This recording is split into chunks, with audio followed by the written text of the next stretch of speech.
En 2022, le Conseil départemental de l'Aude et l'Agence de développement touristique ont souhaité réaliser un portrait sensible du département. Ce travail a été mené à partir d'une large consultation de la population. Près de 1600 Audois ont ainsi partagé leurs perceptions, leurs connaissances et leur amour du territoire.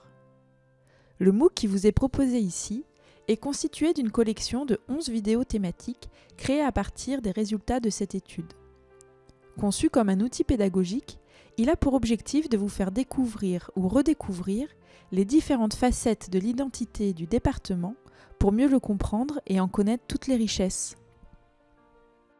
La séquence qui vous est présentée s'intéresse à l'urbanisation et à l'architecture du département.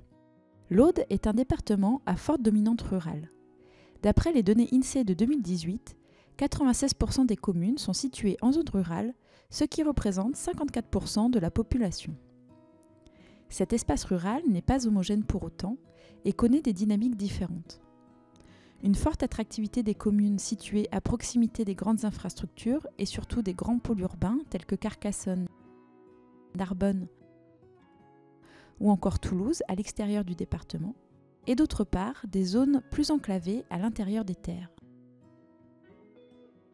L'Aude se caractérise également par une densité particulièrement faible, avec 61 habitants au kilomètre carré, et une nature qui n'est jamais loin des zones urbanisées. Cette proximité d'espaces de ressourcement et de respiration constitue un des socles de la qualité de vie et est propice aux activités de plein air plébiscitées par les Audois.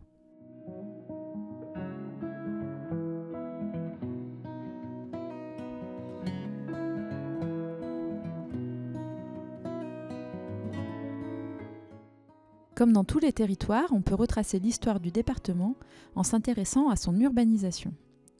Sans être exhaustif, voici quelques exemples emblématiques pour l'Aude. Aujourd'hui, plus grande ville du département, Narbonne a aussi été la première cité construite dès l'époque romaine. Les premiers signes de cette urbanisation sont aujourd'hui peu visibles en tant que tels, mais certains vestiges de la cité romaine, telle qu'elle existait à l'époque, se découvrent encore en souterrain ou sur les murs d'édifices qui ont été reconstruits à partir des pierres et bâtiments de cette époque.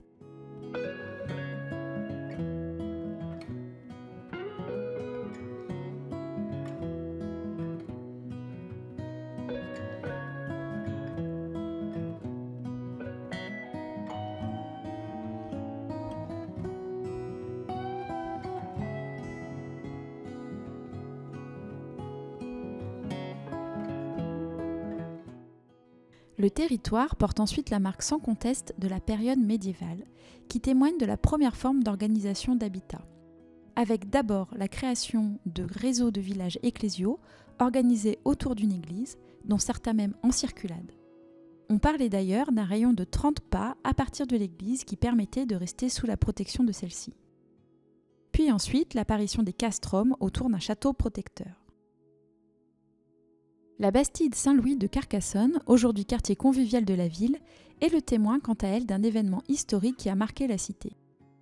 À l'issue de l'insurrection des Trencavel, soutenue par une partie de la population en 1240 pour récupérer Carcassonne, les bourgs situés en contrefort de la cité sont détruits sur ordre du roi pour créer une zone de dégagement militaire. La Bastide sera créée au XIIIe siècle pour compenser cette destruction et permettre la réinstallation des habitants et des activités économiques.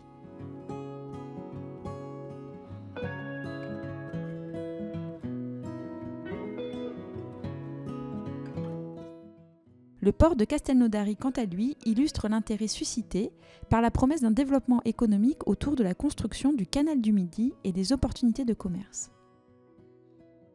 Et enfin, l'aménagement du littoral nous renvoie à la mission Racine mise en place par le gouvernement français dans les années 60 pour accompagner le développement du tourisme.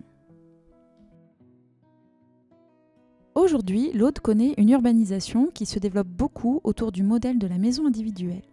Elle doit faire face à des enjeux communs à bien d'autres territoires, à savoir concilier urbanisation avec la maîtrise des pressions sur l'environnement et la préservation de la qualité paysagère de son territoire. L'histoire singulière du département se lie également à travers l'architecture et l'habitat.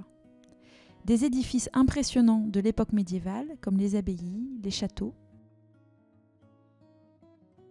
au chalet de Grouissant, témoin de l'arrivée des estivants dès 1850, attirés par les bains de mer, en passant par l'architecture rurale, comme les bords du Lauragais par exemple, qui évoluent au gré des pratiques agricoles et viticoles, au château Pinardier, témoin de la période faste de la viticulture, et aux hôtels particuliers de l'époque drapière ou des folies vigneronnes.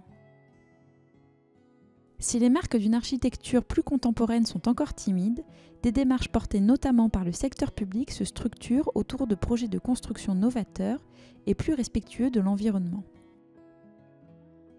Si cette vidéo vous a donné envie d'en découvrir davantage sur les épisodes historiques qui ont marqué le département, n'hésitez pas à regarder la séquence dédiée à l'empreinte de l'histoire.